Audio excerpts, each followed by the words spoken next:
Dr.MGR Educational and Research Institute, University, Madurai, Chennai.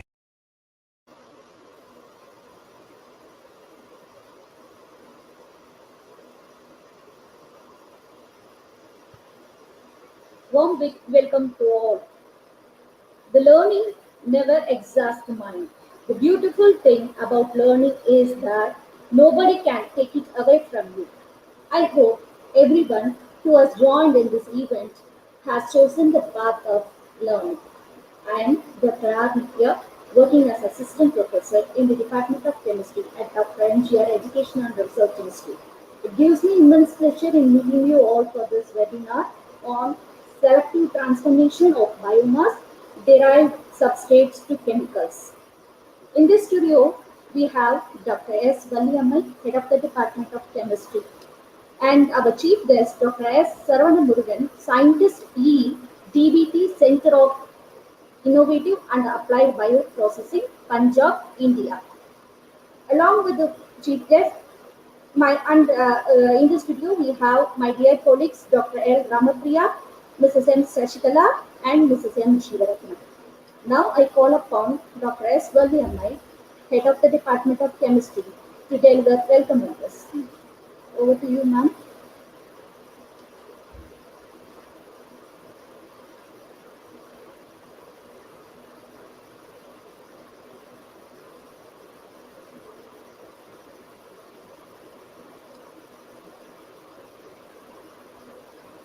Valli, ma'am. Over to you, ma'am.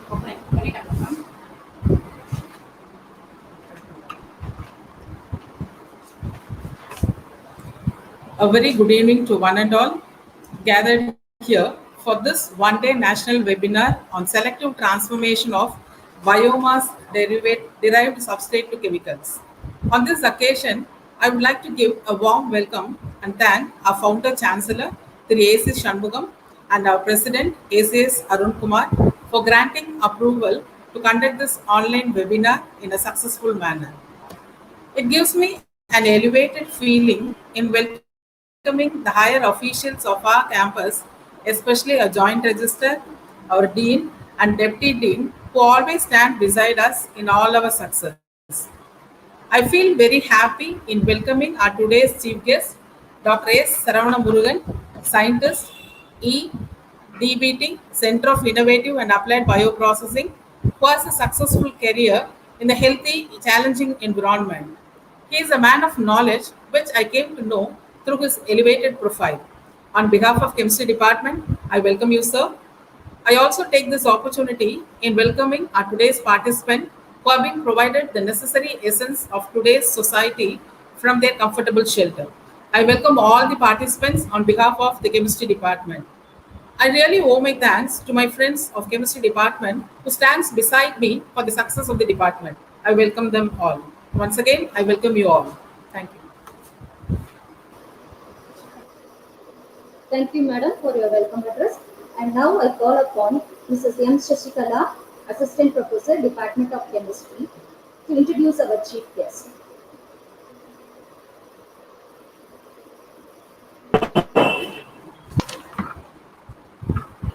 Great privilege to introduce our today's chief guest, Dr. S. Saravanamurugan.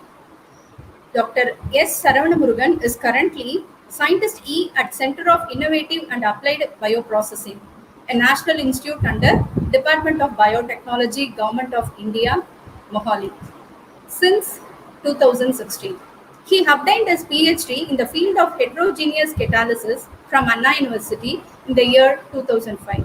He worked as a research scientist, postdoctoral fellow in KAIST, Inha University, South Korea.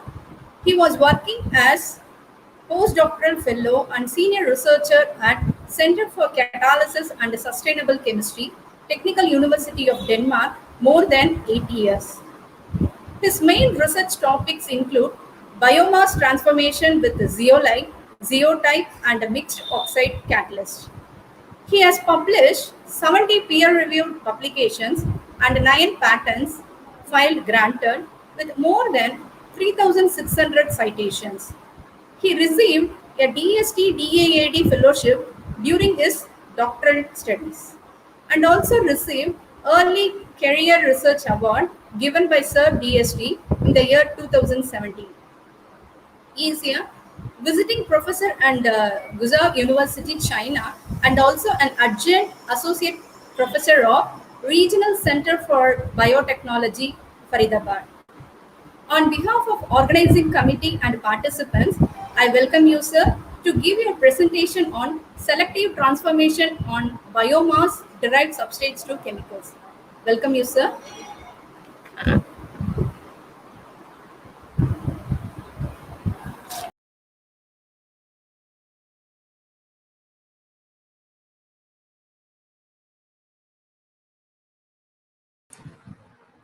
Sir, kindly unmute yourself, sir. Sorry, yeah. Okay. Can you see my slides?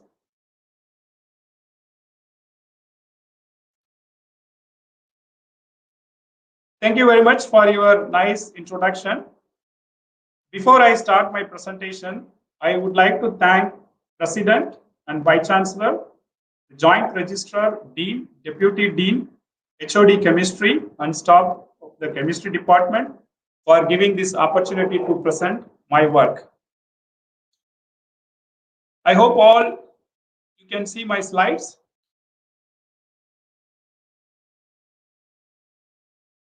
Can you see my slides? Hello?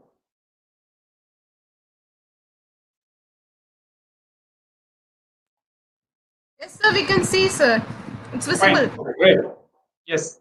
Thank you. So today, what I'm going to talk about how we can selectively transform biomass-derived substrate into chemicals. So this is what I'm going to discuss for next 30 to 40 minutes. So if you have any questions, you can ask me at the end. So before going to my presentation, I would like to tell a little bit about our institute. Our institute is a national institute under Department of Biotechnology, Government of India. This institute established 8 years ago. So we are like a child growing. And this institute situated in Mohali, Punjab, India. So we are comprised of 8 faculty. So it's not a big number. We have postdoctoral fellow of 10, and we have research scholars more than 40. And among them, 20 are PhD scholars. We have transferred so far 5 technologies. We have filed more than 30 patents, and so far 5 patents granted. And you can also see that we have published more than 100 papers. So what are the mandate of this institute, CIAB? So we are basically working on 4 different areas. The first one is the value addition to the primary processing residue. The second one is the valorization of the waste, especially the crop waste. So this is what I am working. The third one is related to nutritional and nutraceutical. And the fourth one is the synthetic biology. So let's go to the presentation. So my presentation is going to focus on, I will start with a brief introduction about the significance of biomass, in which I will try to emphasize why we need to convert biomass into value-added chemicals. Then I will be talking about the selective transformation of sugars with zeolites, and then selective hydrodeoxygenation with metal oxides, and how we can produce furanic compounds selectively using metal oxides. Then I will be giving some conclusions. Fine. So this figure shows you the world population and the world energy consumption as a function of year. So we human being, if you see here this graph, 200 years back, we were only using biomass as the source of energy and fuels. So in early 20th century, what happened? The exploitation of coal is increased. You can also see the population is increasing. The 200 years back, we were human being is only 1 billion. Now you can see the population increases, and you can also see the energy consumption is increasing. So it relates, the world population increases, the world energy consumption increases. So it's been predicted that by end of this century, we will be hitting around 12 billion. So you can imagine how much energy we will be exploiting. So where does the energy come from? So predominantly today, the energy comes from fossil resources. Okay, so it's been predicted that the rate at which we are utilizing these fossil resources, it will last for only next couple of centuries. So there are two scenarios. One, we need to find out energy efficient process so that these fossil resources can be extended for longer time. But still, these fossil resources are not renewable. So what would be the second scenario that we better find out what would be the alternate source for producing this energy and chemicals? So as I said before, today the most energy, fuels, chemicals are all coming from these non-renewable resources such as coal, oil, and natural gas. Of course, these non-renewable resources can be substituted with the renewable resources such as rice straw or waste from the wood. It can replace these non-renewable resources to produce these energy, fuels, and chemicals. But if you see the long-term scenario, this wind energy and solar energy is slowly playing a role to give energy or to produce energy. But you can see that these two non-renewable resources cannot produce chemicals. So that is why we play a role that we are trying to utilize these renewable resources such as rice straw to produce chemicals. Why? Because these renewable resources are the indispensable source for producing chemicals, because the other renewable resources like solar and wind energy cannot have chemicals and it cannot produce chemicals. Right. So this is one of the reasons why we are focusing more on producing chemicals rather than fuels. Okay. When we talk about this biomass, that means so then it can be classified into 3 or 4. The first one is the first generation biomass. I'm sure that you might have heard about the bioethanol, which comes from predominantly in the corn fermentation process. But what are the major drawback in the first generation biomass? This is related to edible and food chain. So we are using as a food, so it affects the food chain. So we better look for non-edible and non-food chain. That's why this second generation biomass is playing a role today to produce chemicals and fuels. So this second generation biomass includes lignocellulosic biomass. I will be telling a little bit about what is lignocellulosic biomass. Then it also includes the municipal solid waste. It can also include forest residue, agricultural residue, grass, etc. So then third generation is algae. This also you can also use this as a feedstock to produce chemicals. There is one more, fourth generation biomass is also related to biohydrogen. So when we talk about the biomass, then the concept of biorefinery is important. So what is biorefinery? So simply to define, it's a process in which a wide spectrum of chemicals can be produced. So this concept of biorefinery is very, very similar to the petroleum refineries what we have today. So we all know that this petroleum refinery, for example, you start from crude oil, from which you are getting this liquefied petroleum gas or diesel, petrol or naphtha, everything is coming. So what does it say?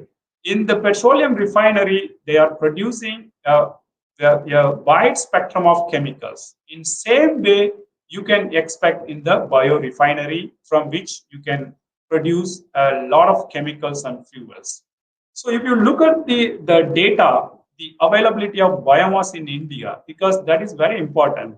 So in India, you can see we are having more than 900 million metric tons of agricultural residue. This is only agricultural residue. You can see around 650 million metric ton, and then another 260 million metric ton can come from forest and wasteland.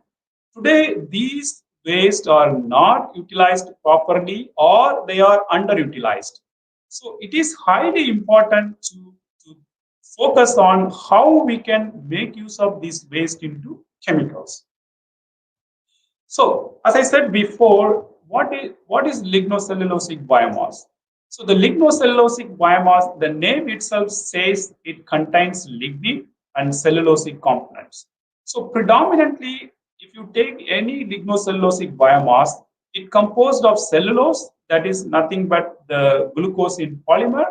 Then you also have a hemicellulose, which predominantly composed of xylose, and along with some C6 sugars. Then you have a lignin, which contributes to the aromatic compounds.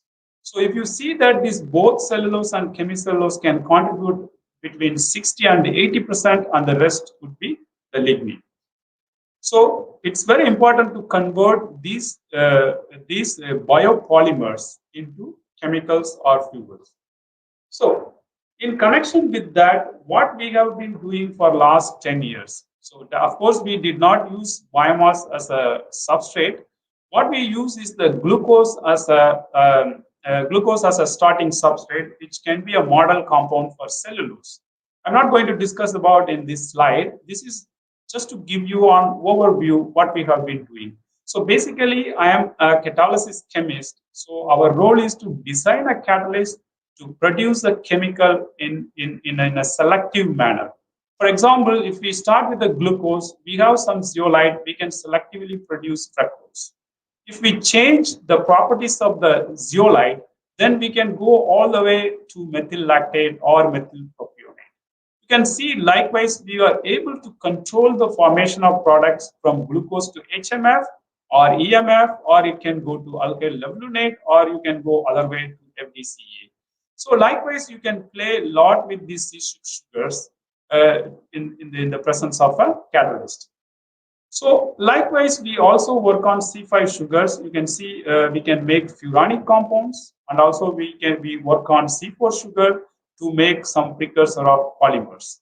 So, but currently at CAAB, we are using this rice straw as a source, because you know that in Punjab, the major issue is the burning of rice straw in the open field. And it causes a lot of pollution, not only air pollution, and also the soil pollution. So currently we are working on rice straw to generate all these chemicals directly from rice straw. So what I'm going to discuss about today, I'm going to discuss about how we make methyl lactate, methyl propionate, and the C4 sugar, then DFF, then furfuryl alcohol. These 5 compounds I'm going to take and discuss how we design a catalyst and how we produce those chemicals selectively from the biomass-derived substrates. Fine. So, as I said before, I am a catalysis person, especially a heterogeneous catalyst. So, if you look at the process today, 85% of the process contributes to the catalytic process, of which 80% heterogeneous catalyst. So, you can see how important using the heterogeneous catalyst in organic reactions. And you can see that the homogeneous catalyst contributes to 17% and 3% biocatalysis. So it may look like biocatalysis contributes less today, but tomorrow I'm sure it is going to increase more and more, because this biocatalysis works very well in universal solvent, that is a green solvent, water. But even though it has major drawbacks, but it will definitely improve. So you can see on the right side, the zeolite used as a catalyst, also detergent and adsorbent, but predominantly used as a catalyst. So it means that it is being used in the industry as well. So it is zeolites are known in the petrochemical industry, as I was talking in the introduction. So it is used in the petrochemical, for example, cracking naphtha into lighter hydrocarbon. So, and also it's been predicted that how the utilization of zeolite will increase. So what does it say? That means the zeolite as a catalyst is increasing day by day, because it's a very interesting material. Okay, fine. I thought it would be nice to tell a little bit about zeolite. So if somebody asks what are zeolites, so you can simply define zeolites are microporous crystalline aluminosilicates. So they are 3-dimensional, or it can be a unidirectional or 2-dimensional. And you can see the picture. They have a kind of a selective frameworks, so in which the atoms are arranged in such a way to form a 3-dimensional material, and it is a porous structure. So when I say microporous, you can see the pore structure is typically less than 20 angstrom. So if you synthesize any material, if it is a porous material, if it has less than 20 angstrom pore size or 2 nanometer, less than 2 nanometer, then you can say that material is microporous. So you can see this is a structure I have given drawn just for understanding. So you can see that the silica in the tetrahedral coordination and also aluminum atom, which is connected with the oxygen atom. So you all chemists, you know that the aluminum valency is 3. That is why there is a negative charge on the aluminum, which is compensated by a proton. So now this proton behaves as a strong branched acid sites. So you might have studied that in catalysis, the active sites are very, very important. So here the active sites is this H plus. So this material can behave, or this zeolite can behave as a strong branched acid sites. How can we create Lewis acid sites? So in zeolite, if you replace this aluminum, trivalent aluminum, with a tetravalent tin, for example, tin, then this proton is disappearing. So then this tin behaves as a strong Lewis acid catalyst. So likewise, you can see I have given another example of zeolite, which is called aluminophosphate. So the phosphate is the pentavalent, so positive charge, and trivalent aluminum has a negative charge, and you can see that net charge is 0. So this material generally doesn't have an active sites. It is not useful for catalysis. But of course, you can introduce the branched acid sites by replacing this pentavalent phosphorus with tetravalent silicon. Then you can generate H plus, which can contribute to the reaction. So this is the beauty of this material. You can play more and introduce. And one more thing, this proton is mobile. So you can introduce or you can exchange this proton with the basic metal. Then the material behaves as a base zeolite. So overall, what are the advantages of this nanoporous zeolite? It has a highly abundant structure. So that is why this material is highly crystalline, which has a very high surface area. You might have studied it during master degree. That high surface area is very important for catalysis because the molecule has to absorb and dissolve. So it is very important. So this has a very high acidity and it is known for safe selectivity. I have one example to discuss with you how zeolite can behave as a safe selective catalyst.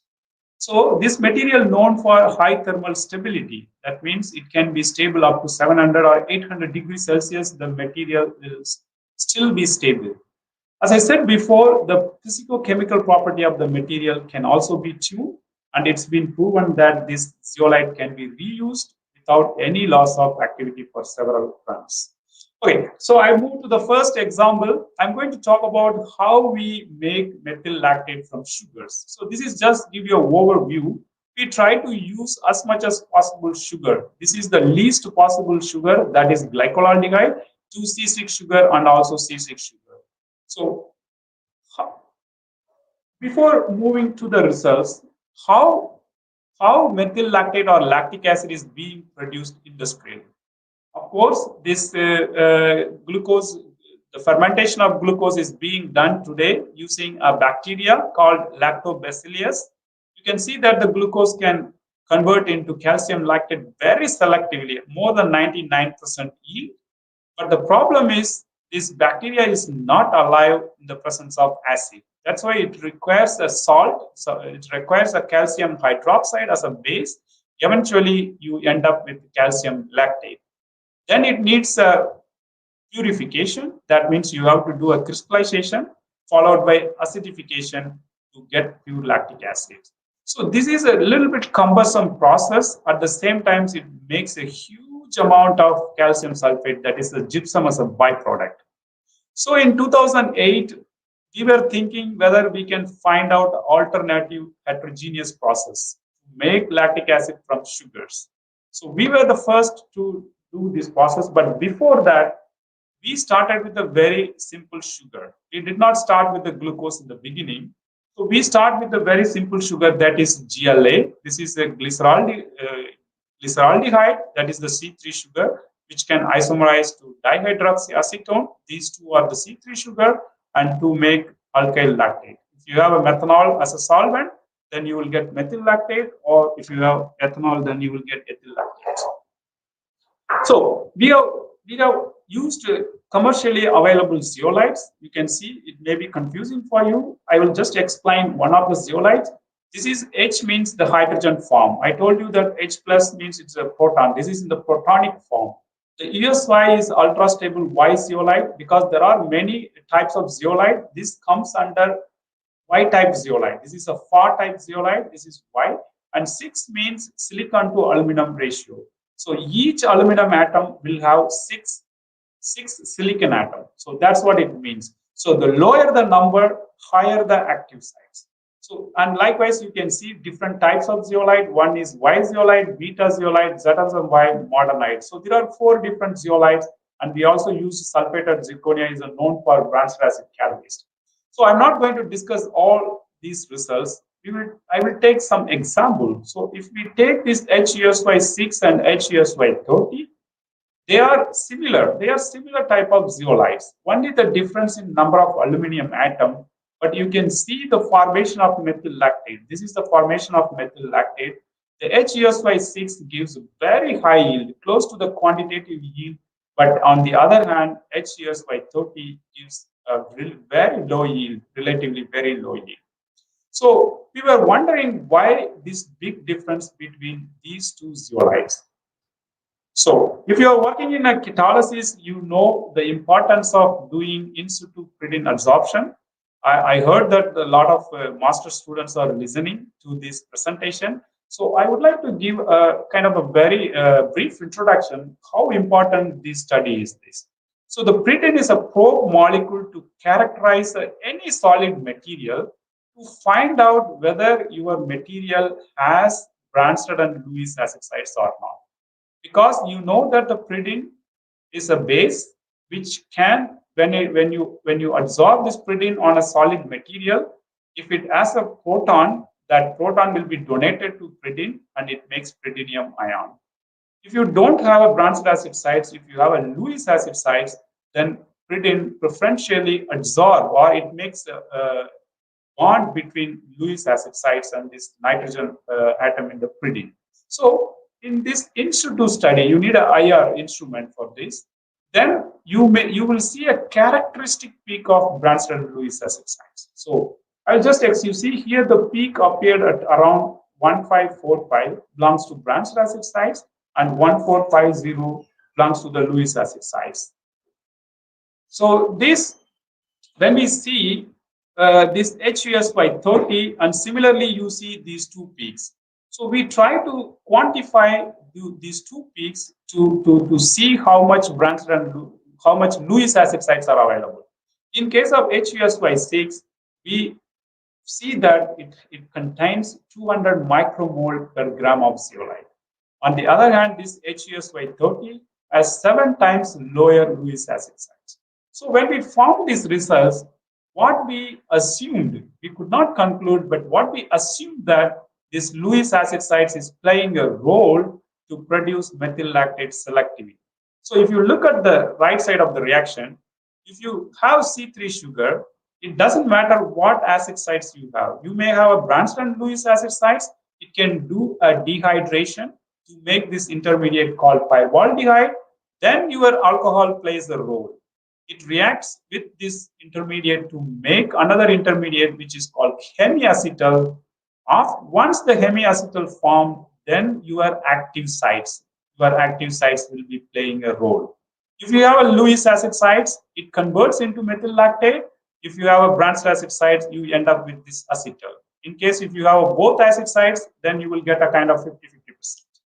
Okay, anyhow, we do not have a solid evidence to say that this Lewis acid site is playing a crucial role to make methyl lactate selectivity. So that is why we decided to make aluminum free. If you understand this zeolite, if each aluminum can contribute to a branched acid sites, that's why we decided to remove the aluminum at the same time to introduce the Lewis acidic sites. So how we can do it? I'm not going to explain more about the synthesis part. If you want, you can ask me later. So just for a pictorial representation, as I said before, if you replace this trivalent aluminum with the tetravalent metal, you can get rid of the branched acid sites. Then you end up with the Lewis acid sites.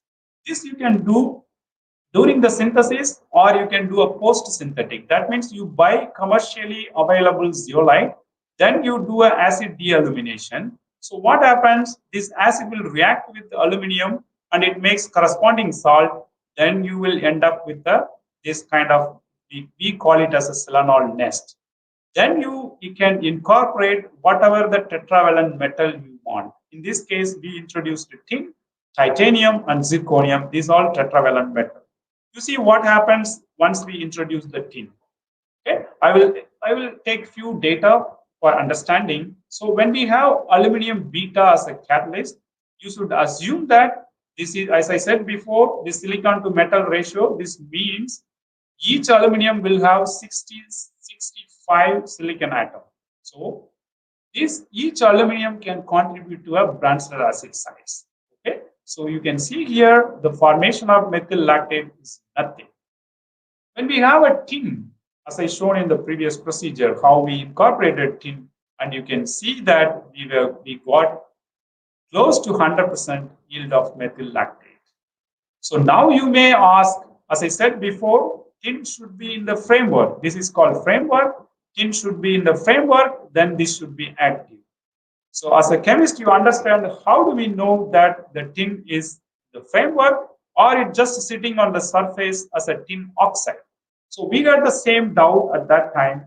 What we did is on purpose, we introduced the tin oxide. This means it will not get into the framework. So this tin oxide formed on the beta zeolite. Then we performed the experiment and you can see that there is no formation of methyl lactate. So it clearly indicates that the tin should be in the framework and the tin will be active sites for the formation of methyl lactate.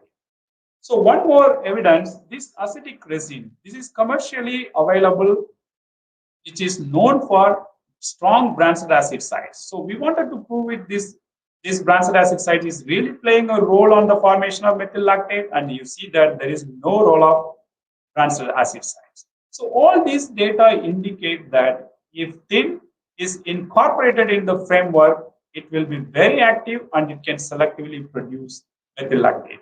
So you can ask why zirconium and titanium did not show, because I have some explanation, it will come later. But anyhow, even though we got 100% yield of methyl lactate, but if you look at the cost of C3 sugars are very expensive and it would not be economically viable. So what we did is we glucose and fructose as a substrate, they can be derived from biomass directly. So that we started with the glucose and we also included sucrose. Definitely the sucrose is not from the second generation biomass, it comes from the first generation biomass. But you can see that in 2010, this was the highest yield we first reported to produce methyl lactate selectively, which is around 50%. So what happens with the tin beta when you start with the sucrose as a substrate? It can do a hydrolysis to make fructose and glucose.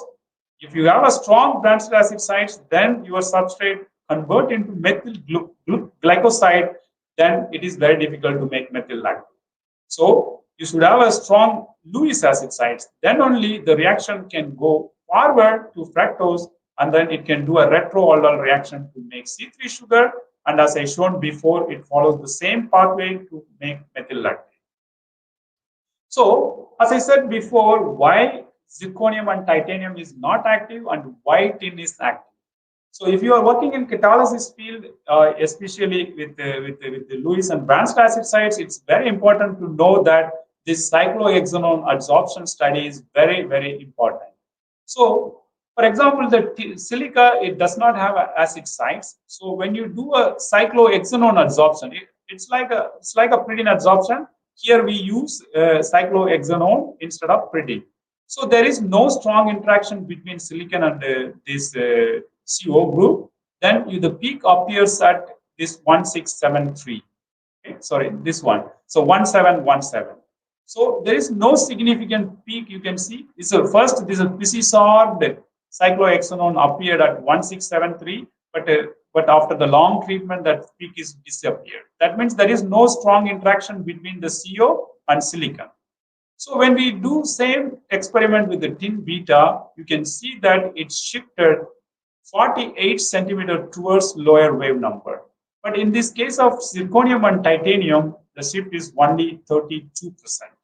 So why this too much shift? I mean, the more shift is coming because this cyclohexanone is strongly interacting with tin beta. Said that's why it is weakening this electron density, so it's going towards lower wave number.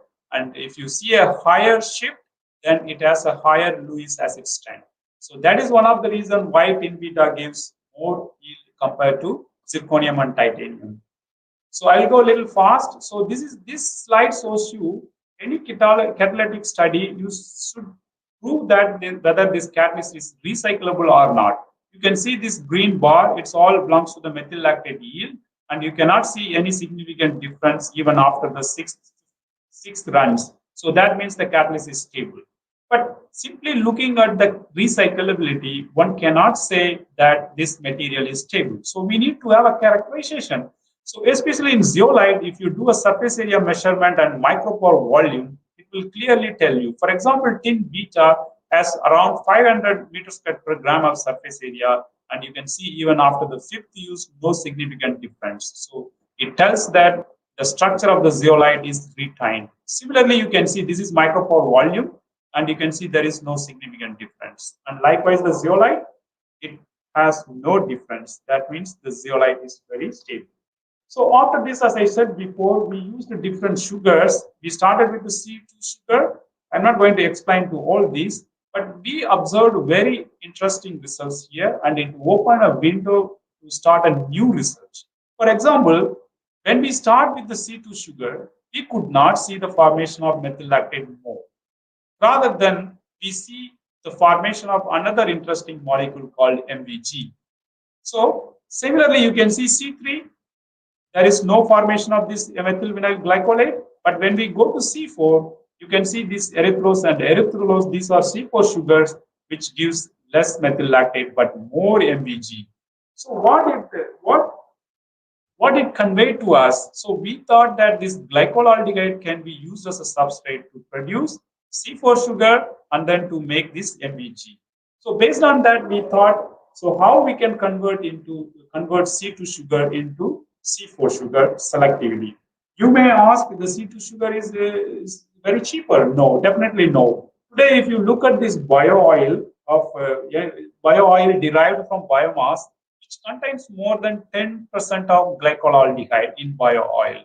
So researchers are looking for how we can convert this glycolaldehyde into useful chemical. So since we were working in the sugar chemistry, we thought that this C2 sugar can be converted into C4 sugars. So I will go quickly. We have done quite a lot of experiments. So just for your understanding, I have shortened it. So here we have used two important zeolites. So one is beta zeolite, which is a large pore zeolite. When I say large pore zeolite, that means it has the pore size. This pore size is very important. It has more than 7 angstrom. In case of ZSM5, which has a pore size of 5.5 angstrom. You see, you can understand now how this shape is playing a role. The shape of the molecule is playing a role, depends on the pore size of the zeolite. So our aim is to produce C4 sugar from C2 sugar. So I will take two examples. As I said, this is tin MF5. This is the zeolite, which has 5.5 angstrom. And this is the total yield of C4 sugar. That means it includes all three C4 sugars. And you can see that the tin MF5 gives a very high selectivity. It is close to 100%.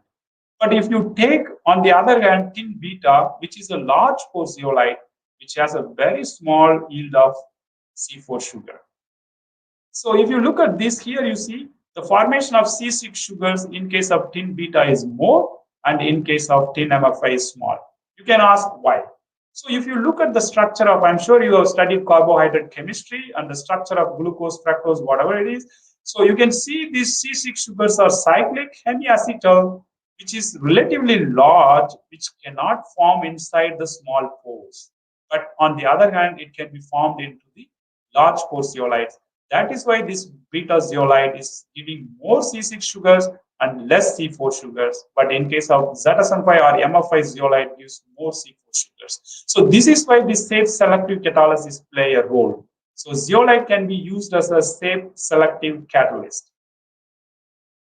Unfortunately, this is the amber list, which is commercially available, but it is a base catalyst.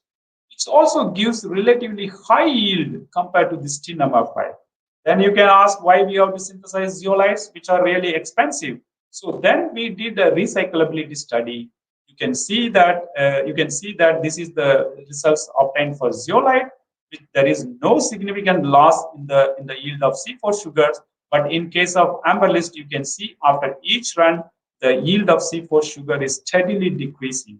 So that means the amber list is not stable, but on the other hand, tin MF5 is very stable. So this is just to show you that this tin MF5 can be used as a safe selective catalyst for the production of C4 sugar from C2 sugar. Okay, this is the next third molecule which I am going to discuss about. It's a hydro deoxygenation. That means you involve hydrogen and you remove oxygen and you get some products. So here I was talking about the production of methyl lactate from sugars. So we wanted to see whether we can convert methyl lactate into methyl propionate. So what is the importance of methyl propionate? So the methyl propionate is a very, very important precursor for making this polymer called polymethyl methacrylate, because it can be useful for the production of fluxy glass. If you go to aquarium now, you can see this aquarium glass is made up of this one because it has a very high tensile strength and it is highly transparent.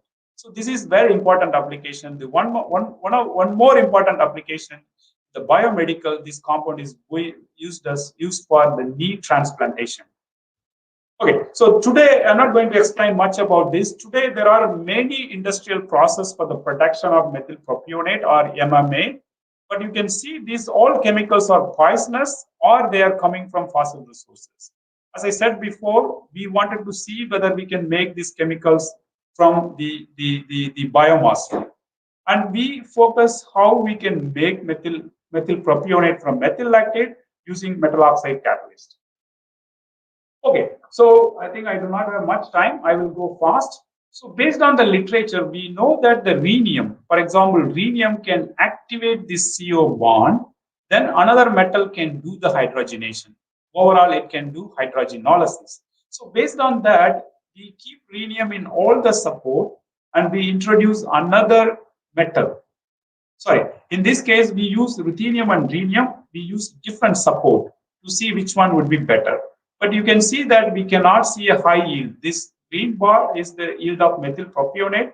We could not get more than 30%. So we see this activated carbon as the best support, but we thought that the activated carbon may not be useful for a long run. So then we took this ruthenium and rhenium on zirconium oxide as the catalyst for further study. So what we did is, as I said before, the rhenium can activate this CO bond.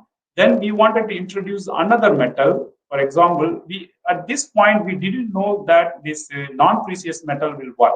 So we put all precious metal, ruthenium, rhodium, silver, gold, iridium, and you see that we cannot go very high yield except gold, which gives around 60%. Then all of a sudden, we thought that why don't we replace the same group metal? For example, ruthenium and iron in the same group. I think it's a group 8 element. So then you can see, surprisingly, the yield increased to close to 70%. So then we got an idea, why don't we replace another precious metal with the same group metal is manganese. But when we did that, we could not see a high yield. Then what we did is we gone for a random choice. Then we used other non-precious metal and we found that this iron and cobalt and iron and nickel and zirconia gave a very high yield. I mean, it's close to more than 70% of methyl propionate. So just to see the role of other metal, for example, this one we have got 73%. And when we use iron on zirconium oxide, which gives only 45%, when we use nickel on zirconia, it gives only 4%. But when we put nickel and iron together, it improves the yield to 73%. So what it does is there is a synergic effect between these two metals, which improves the yield. But we try to do some characterization. So when we derive zirconium oxide, you can see this peaks belongs to tetragonal and this is monoclinic. So this is a combination of both tetragonal and monoclinic. So when we treat this catalyst at 900 degrees Celsius, then we can get rid of this tetragonal, this block line. So it can convert in predominantly into monoclinic phase. But what happens when we introduce the metal like nickel and iron and we calcine at 450 degrees Celsius? So it converts into monoclinic phase predominantly. So we thought that this monoclinic phase may be playing a role. But what we found later is not only this phase transition is playing a role, but also the particle size. If you can look at, these are the particle size of iron and nickel, they are close to 2 nanometer. So this could be playing a role. But other hand, we want to go deeper inside to find out what could be the reason for this. So this is another characterization. It is a hydrogen TPR. This is a temperature programmed reduction. You can see that when you have only nickel, there is no reduction temperature at lower temperature. So why do we do this characterization? If you see a peak at lower temperature, that means you have easily reducible species on your catalyst. So then your catalyst will be very active. So if you look at nickel and iron, both don't have much lower temperature, but when you put both metal in the zirconium oxide support, you can see that even at 150 degrees Celsius, it starts reducing. So that means that there are easy reducible species which may be very active for this reaction, which gives a very high yield. These are just optimization of other reaction parameters to see whether we can improve the yield. We studied temperature, time, and the influence of other support, but we could not improve the yield. But one important thing, what I want to say here, since we use hydrogen as a source, we wanted to vary the hydrogen content in the reaction. We can see that when we introduce only 10% hydrogen in the presence of nitrogen, we can still get a significant yield. Then we further reduce into 5% hydrogen, it is giving more. Then we thought that why don't we do without any external hydrogen? So you see, surprisingly, it gives a very high, it's close to more than 60%, where we do not have any external hydrogen. So then we came to know that this catalyst, iron and nickel, can do methanol reforming. What does that mean, methanol reforming? So that means it can produce hydrogen and formaldehyde, and this hydrogen is being consumed during the reaction, and which is helping for hydrodeoxygenation in the presence of nickel and zirconia. So this is very interesting. So this means we don't need to use external hydrogen. So that's what I want to emphasize here. So then we also try to optimize the ratio between the two metals, and we could get a maximum of 77% methyl propionate. Fine. This is just to show you the catalytic brand. This to show that this metal is this catalyst can be recyclable. And surprisingly, we see that after the third run, we see significant improvement. This is the formation of methyl propionate. So we don't know what happened exactly after the third run, but we speculated that after 3 runs, there may be a lot of easily reducible species might have formed, and which could be active for the reactions. So that is the reason why it is increasing the methyl propionate yield. And this just to show you that XRD, to show that there is no significant change in the phase after the 5th run. Right. So that's the next one. I'm going to talk about this selective hydrogenation of perfurel with zirconium oxide. This is kind of related to the previous study where we use zirconium oxide as a support for nickel and zirconia, but here we use only zirconium oxide without any metal to do the hydrogenation. So this one is hydrogenation, that one is hydrodeoxygenation. So this is simply to reduce this carbonyl carbon into corresponding alcohol. Madam, how much time I can present? Hello?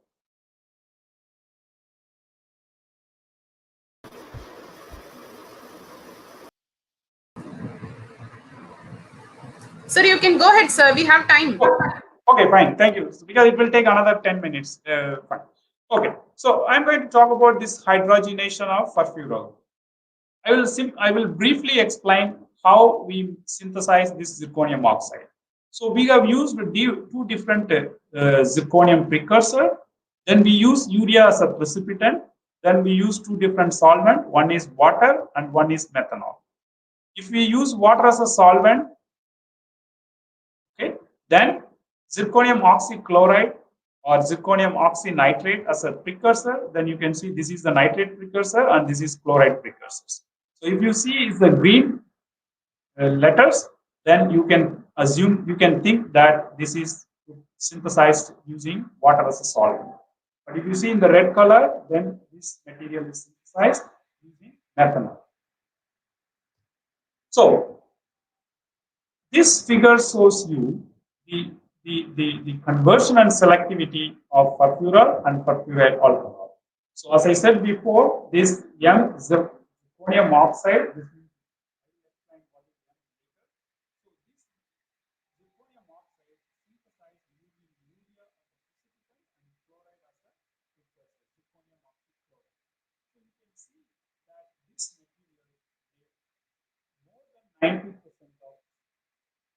more than 90% of yield or more than 90% selectivity towards perfuryl alcohol. So in this case, we use isopropanol as a solvent. This isopropanol donates hydrogen. Okay? So this isopropanol donates hydrogen, and though that hydrogen will be used for the hydrogenation. So when we use this another zirconium oxide using methanol as a solvent, you can see the yield is lower. And likewise, this is also methanol as a solvent, and the yield is low. This is commercial zirconium oxide. Just for comparison, the yield is low. But surprisingly, this monoclinic zirconium oxide using urea as a precipitant and nitrate as a precursor, you can see it gives a very high yield. So we wanted to understand why these differences are coming. So we took the best and the least catalyst. So the one is this MZrO2. What we found when we did this XRD analysis is we found that this catalyst predominantly composed of monoclinic phase. So that means it has a major peak of -1,1 plane and 1,1 plane. On the least active catalyst, it's composed of predominantly tetragonal. This peaks corresponding to tetragonal phase. This is 1,1,1 plane. So when we do the deconvolution of this, then we found 5% of this tetragonal zirconia contains 5% of monoclinic. So now let's put it in this way. Then we can easily understand how this phase playing a role on the yield of perfuryl alcohol. So if we take this tetragonal, so when I say tetragonal, this catalyst synthesized using methanol as a solvent, because why I am repeatedly saying, then only you can easily follow the solvent is playing a role during the synthesis of this zirconium oxide. So when we say T, that means synthesized in methanol, which has only 5% of monoclinic phase, and you can see the yield is the yield of perfuryl alcohol is very low. So when the monoclinic phase increases, you can see the yield is increasing, even though this is tetragonal, which is synthesized using methanol as a solvent. But if you look at this monoclinic phase, purely monoclinic phase, which is synthesized using chloride or nitrate precursor, they are giving above 90% yield. So, but even though they contain 100% monoclinic phase, why this, even there is a small difference in terms of perfuryl alcohol yield? So what we did is we tried to take the ratio between this -1,1 and -1,1 and 1,1 plane. And when we calculate that, this zirconium oxide, that means using chloride as a precursor, has relatively lower -1,1 plane, and the other one has more. So what does it tell? So if you have more -1,1 plane, then it can give higher yield.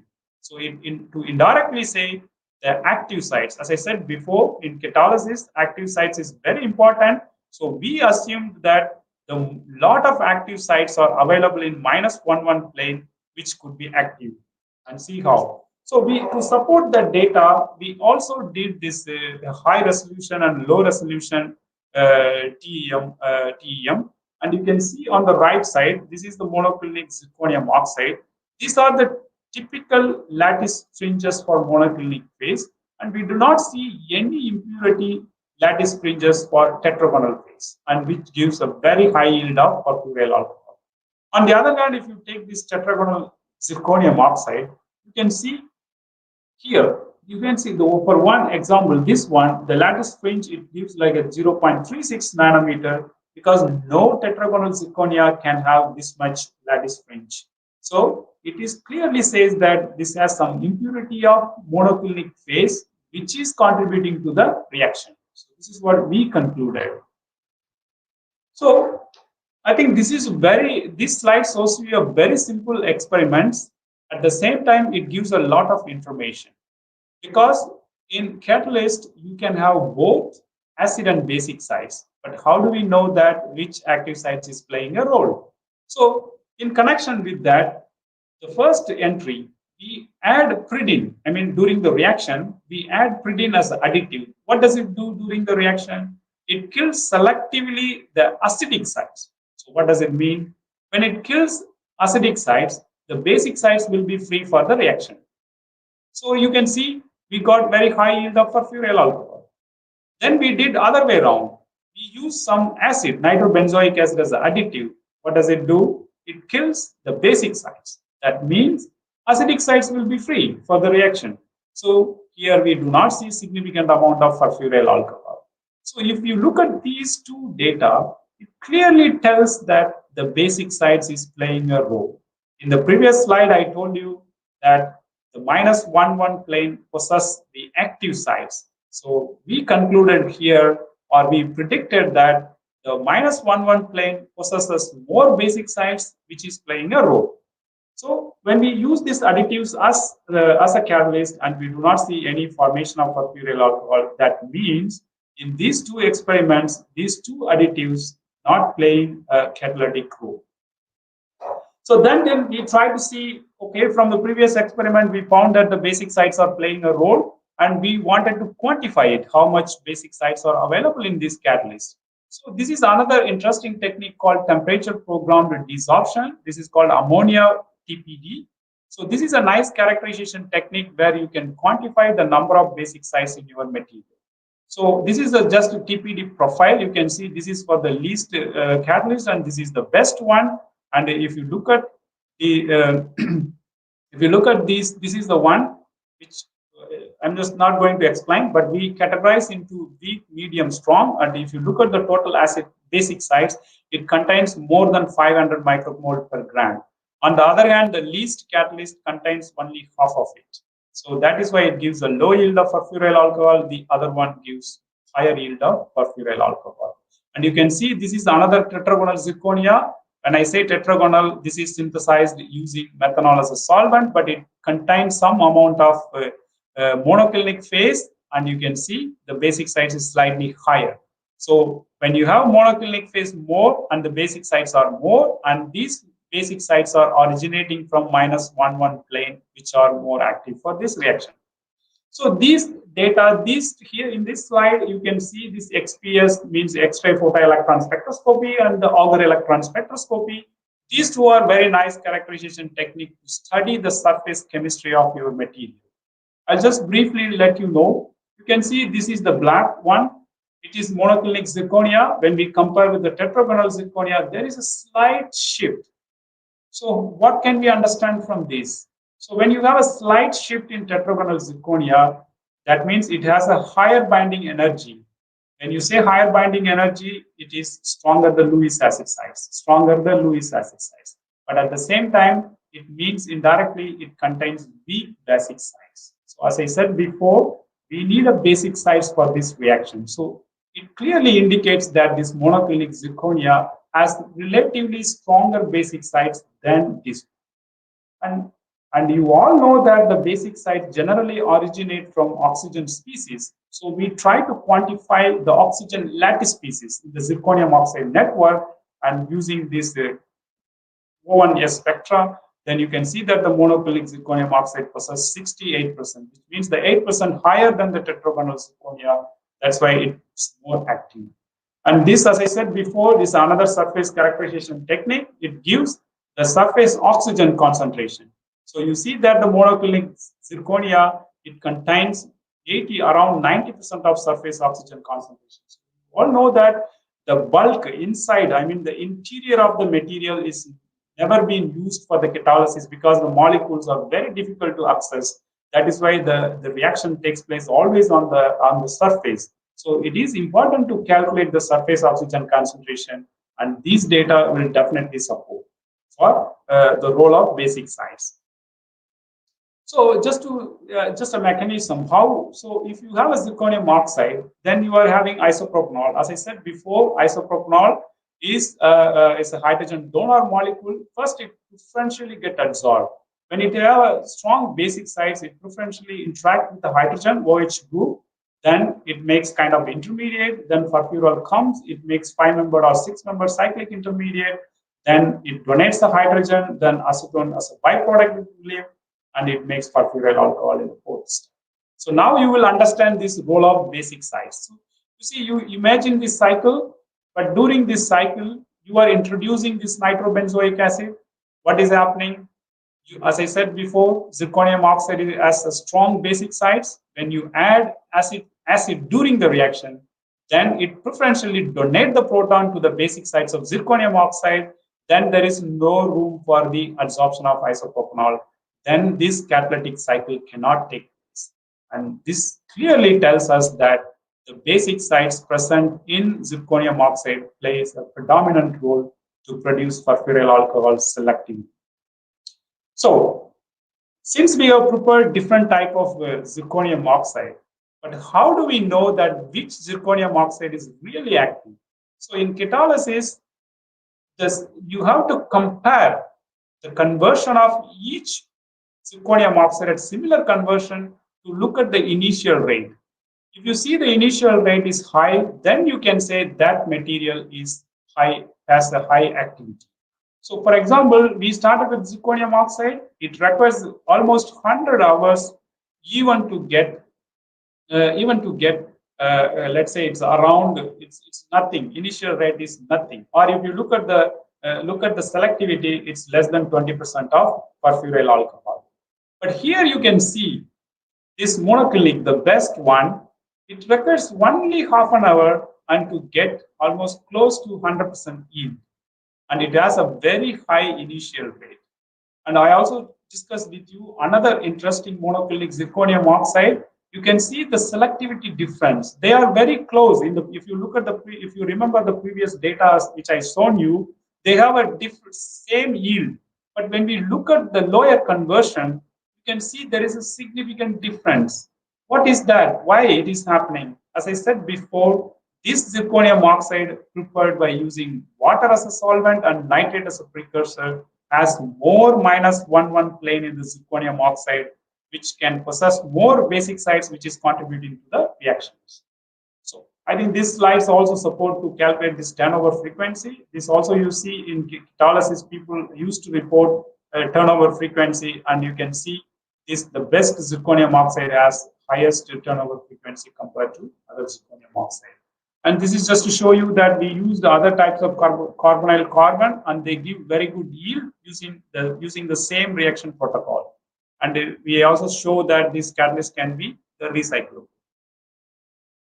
So this is the last part of my presentation. I will take 5 more minutes, then I will be done. I'm done. So this is selective oxidation of HMF2 furfural. So this is the furfural DFF 2,5 diformyl furan, and it has a lot of application. I'm not going into the details. You can see this picture, and this work is done by my student Priyanka Paul. So what we did in this study, we tried to use different non-precious metal oxide and also bimetal oxide, and this material prepared by using sodium carbonate as a precipitant. Then you can see that this manganese oxide gives a high yield compared to others, then which gives close to 90% selectivity. But we wanted to improve the yield of DFF by introducing another metal oxide system, but we cannot see a significant improvement. So we thought that we should go on this way to improve the yield. What we did, we changed the precipitant from sodium bicarbonate to sodium hydroxide, ammonium carbonate, ammonium hydroxide, urea, and then different precursor of manganese. So what we found is this using manganese acetate. Here we use manganese acetate as a precursor for manganese, which gives a slightly higher yield than this one. So we thought this should be studied further to understand what is composed of this manganese oxide. So when we did XRD, we found that this manganese oxide is composed of manganese carbonate and this MnO2, epsilon MnO2, and then Mn2O3. So to support this data, we also did FGIR because we wanted to see whether this material has carbonate or not. So when we did FGIR, we can see that this carbonate species, the corresponding asymmetric and symmetric stretching of this carbonate species were found. Then it supports that this material also has this manganese carbonate. To support further this XPS, I already told this is a surface characterization technique. It can tell us about the oxidation states. And you can see here, I will not explain much. You can see that based on the literature, we figured it out that it is composed of Mn2 plus, that means manganese carbonate, and Mn3 plus, that means Mn2O3. Then it also have Mn4 plus, that is MnO2. So it has three different oxidation states of manganese oxide. And we also look at this oxygen O1s spectrum to see whether this contains lattice oxygen and metal hydroxide, because this is very important for the catalysis, for the oxidation. So we also found that this material has this metal hydroxide species. And this C1s spectrum supports the presence of carbon species. That means this material contains manganese carbonate. This carbon is emerges. So this is just a kind of optimization of this HMF oxidation at different conditions, time, temperature, catalyst loading, to see whether we can go higher yield. But when we increase the oxygen pressure, this is the oxygen which will involve in the reaction to improve the yield. But at 30 bar pressure of oxygen, we see close to 90% yield, very high selectivity towards DFF. So the left side, you can see that we wanted to see which one is playing a role, because I told you that this material is composed of three different oxidation states of manganese. So we see that Mn2O3, there is no significant yield. Mn3O4 doesn't have. MnO2, we could not synthesize epsilon MnO2 to see. But at the same time, we also use MnCO3, it does not give.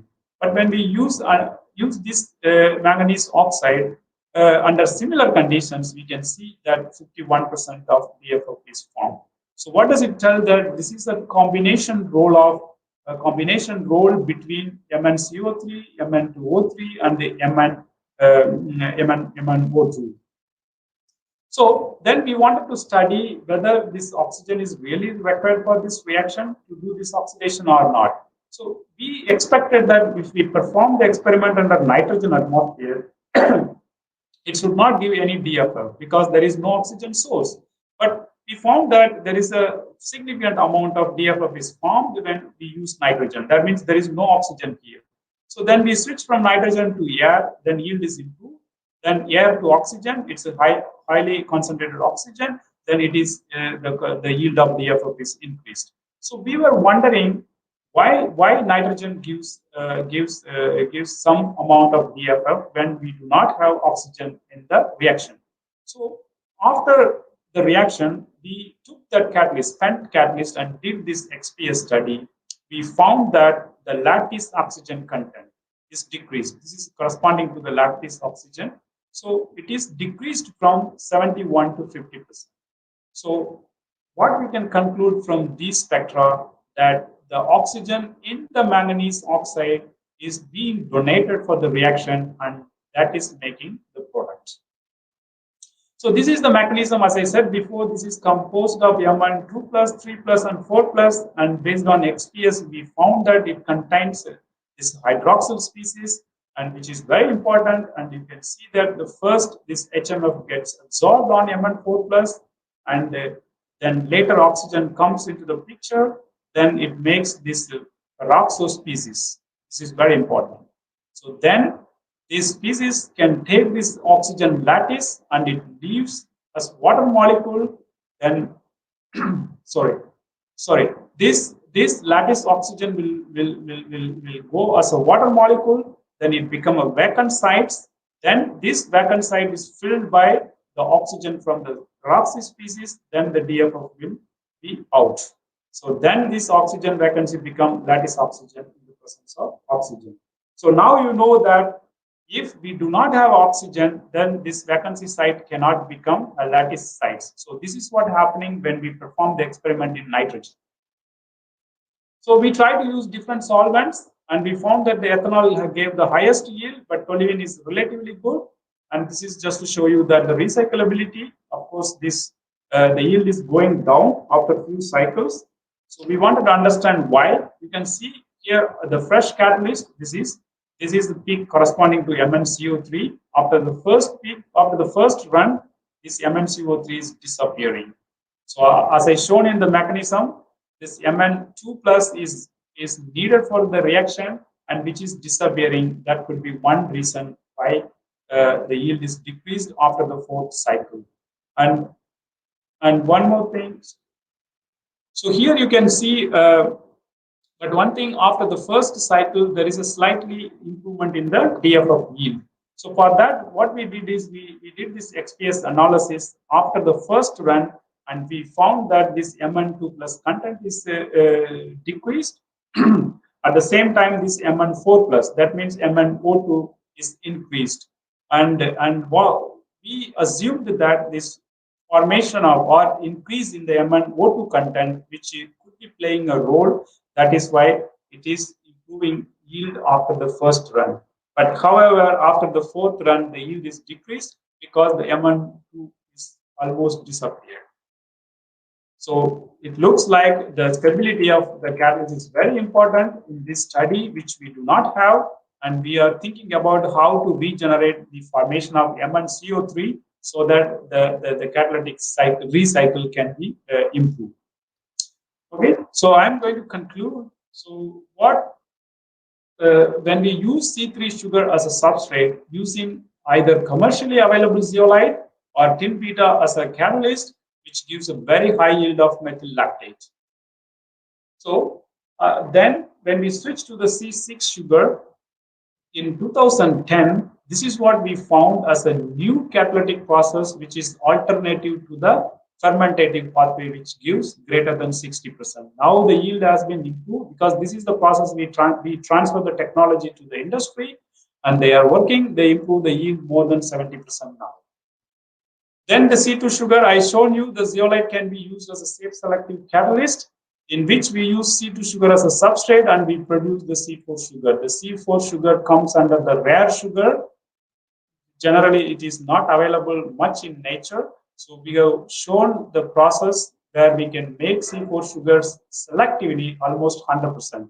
Even you can also convert these C4 sugars into important biopolymer precursor selectively.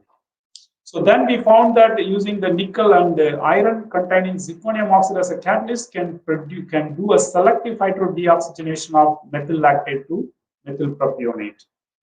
Then we also did this HMF oxidation using manganese oxide in ethanol as a solvent, which gives close to 100% selectivity. Of course, the stability of the catalyst needs to be improved. Then this is very interesting thing. We found that the -1,1 plane of basic sites possesses more basic sites in the zirconium oxide, which contributes to the reaction to produce 100% yield of furfuryl alcohol from furfuryl.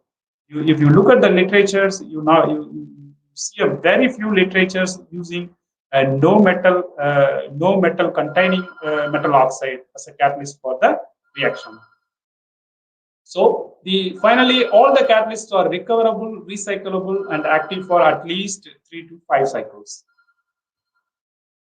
And finally, there are a lot of people needs to be acknowledged. I'm not going to read every name. These are all part of this many research works, and also the funding agency from Denmark, and also Science and Engineering Research Board, Government of India, and definitely my institute, Center of Innovative and Applied Bioprocessing, and the Department of Biotechnology, Government of India, our Chief Executive Director of our institute, and my colleague, and especially my student Sahil Kumar and Priyanka Paul for their hard work. He did this furfuryl hydrogenation, and Priyanka Paul did this HMF oxidation. Finally, I would like to thank the organizers for giving me this nice opportunity to share my work with you all. And thank you very much.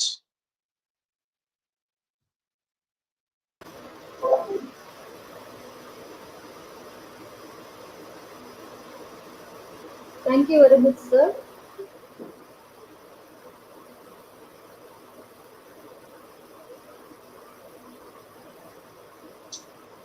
Yes. Thank you very much for your excellent presentation, sir. And we are very much enjoying. And as a token of appreciation, we would like to give you an appreciation letter from our organization, sir. Please accept it. Yeah. Oh, thank you. Thank you very much, sir. And Thank you very much. We have one question from our participants, sir. Yeah, sure. What is the role of MnCO3?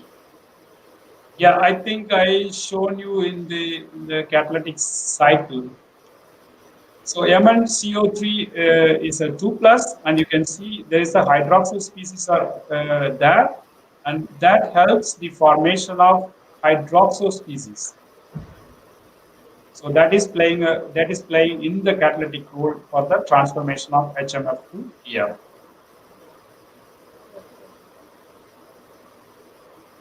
Thank you, sir. Thank you very much. Yes. And I hope all our participants have enjoyed your session, sir.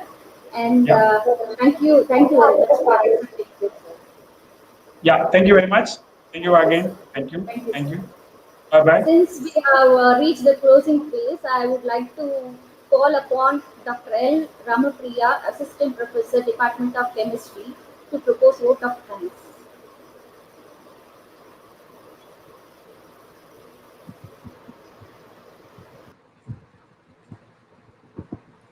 Good evening to everybody. On behalf of Department of Chemistry, I express my sincere thanks to our Founder Chancellor, Dr. A.C. Shanmugam, President A.C.S. Arun Kumar for giving us the opportunity to conduct this program. Thanking all the delegates of the university, our gratitude to Joint Registrar Phase 2, Dr. S. Ramalingam, Dean Dr. S. Manivannan, Deputy Dean Dr. Rajavarman, and Dean Chemistry Dr. Udaikala for their inspiration and motivation towards this program. I thank our today's speaker, Dr. Saravanamurugan, for his wonderful presentation today. The feedback comments we received in the chat box, YouTube chat box, shows the value of your presentation. It was fabulous, sir. Thank you so much to you. I thank Dr. Harshini of English Department and Mr. Ganesh Babu of CS Department for their offline help. I thank my head of the department, Dr. S. Valliammai, and my fellow staff for their cordial coordination in conducting this program. Nevertheless, I thank all the participants for your sincere participation and cooperation in this program. An announcement to all the participants: the presentation is not shared, but it will be ever available in this YouTube channel. You can watch it anytime. The feedback link is available in the description box. It will be active till today 7 p.m. Later, it will be deactivated. So please fill and submit before 7 p.m. today to obtain your e-participation certificate. We will meet in our next program. To know about our upcoming program, subscribe to our channel, Dr.MGR Phase 2 Digital Learning. Thank you all.